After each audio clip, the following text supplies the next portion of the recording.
saltimbanque, levons l'encre noire. Dès qu'on commence à être solidaire avec le peuple palestinien, on est poursuivi en justice.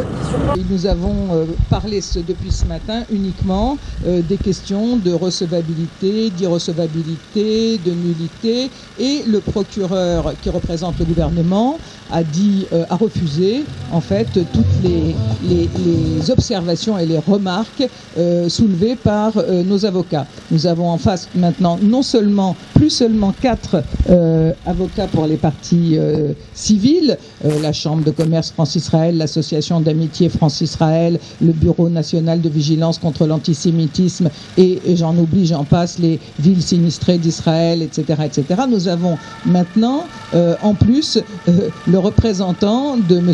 Dominique Baudis, défenseur des droits, c'est son titre, en tout cas, auquel le parquet, le gouvernement, a demandé de venir à la rescousse, comme si ça suffisait pas comme ça. Parce que finalement, l'époque coloniale n'est pas terminée, malheureusement.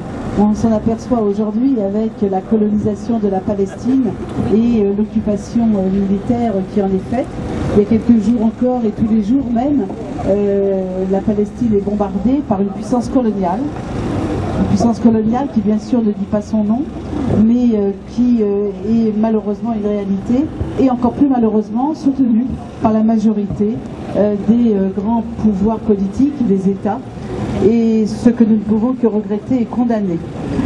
Donc notre seule manière de résister aujourd'hui, ou une des seules manières de résister, pour nous ici, en solidarité, c'est le boycott, tout simplement. Comme hier en Afrique du Sud, contre l'apartheid en Afrique du Sud, nous avons fini par avoir eu raison de ces régimes ignobles, inhumains, parce que, à travers le monde, des hommes, des femmes, des citoyens qui se sont sentis responsables ont décidé de boycotter. Il y a autour de 25 morts ces derniers temps.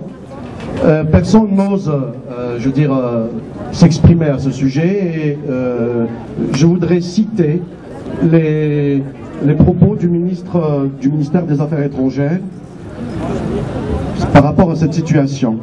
Nous condamnons les tirs de roquettes et les conséquences humanitaires de ces violences et déplorons les victimes civiles. Tiens, il y a une armée à Gaza. La France appelle instantanément à un retour au calme et à la retenue afin d'éviter une escalade qui risquerait de toucher à nouveau des civils. Notre consul général à Tel Aviv se rendra dimanche matin à Ashdod et à Ashkelon pour exprimer sa solidarité. C'est bizarre. Je veux dire, ce sont les Gazaouis qui sont victimes et l'ambassadeur va se rendre à Ashkelon et à Ashdod. Ouais, bonjour à tous et à toutes. Donc, au nom des alternatives, nous apportons notre pleine solidarité aux camarades qui passent aujourd'hui, qui sont sur le banc des accusés. Comme le disait à juste titre Alima tout à l'heure, c'est quand même un comble que ce soit des camarades qui ne font qu'une chose, c'est-à-dire un devoir de résistance légitime. Comment cela se fait-il que ce soit ces gens-là qui soient sur le banc des accusés et dont l'État d'Israël, qui est un État oppresseur, colonisateur, c'est vraiment incompréhensible. Mais c'est d'autant plus incompréhensible que, somme toute, ceci est dû à la lâcheté des États. Des États comme les États-Unis, comme l'Union européenne, qui ne font que cautionner l'État répressif de l'État d'Israël.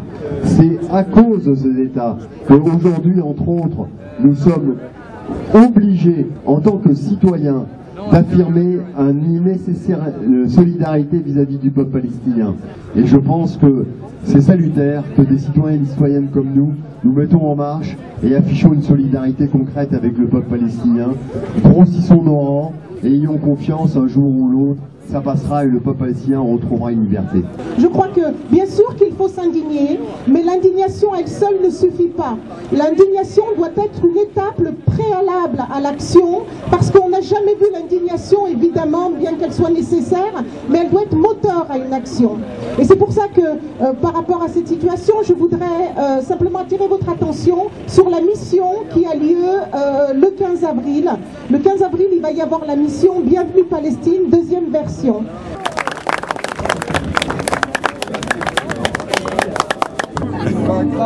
Ouais, on vaincra. Tout le monde à la